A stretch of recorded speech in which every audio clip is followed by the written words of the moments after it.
Dagdag ko pala itong pansinin mo na itong mga tanwin na babangga sa 15 kaletrang ito at yung nun na yan. At ganun din kapag ang kanilang babanggain, pansinin mo rin. Kapag ang kanilang babanggain ay itong nun pa rin, kapwa niya nun.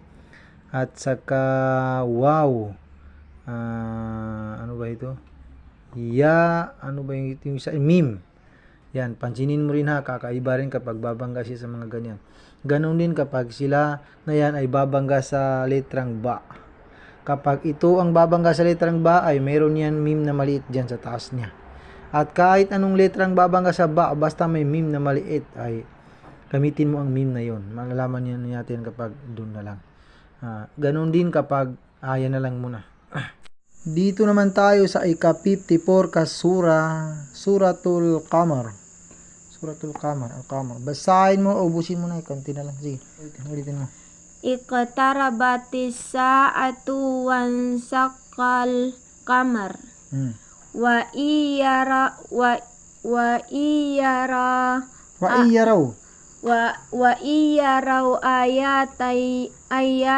ayatay wag mo iwan ng alif. Ganun. Wa iyara ayatayo. Hindi. Ayatayo ridu. Ayatayo ridu wa yaqulu syahrun mustamir. Wa kadzabu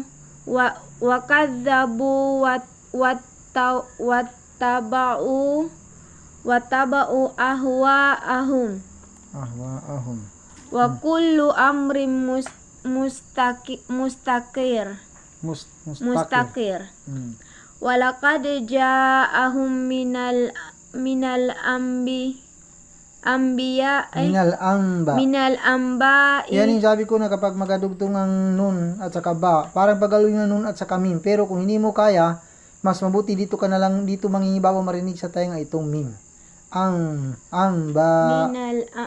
Sige, ulitin mo. Walaqad ja'ahum minal amba ma fihi muzdajar. Hikmatum balighatun fama tughni kung paano mo na maghinto ka dito ay baliga. Ulitin mo. Hikmatum baligha fama tughnin nuzur fatawalla anhum yawma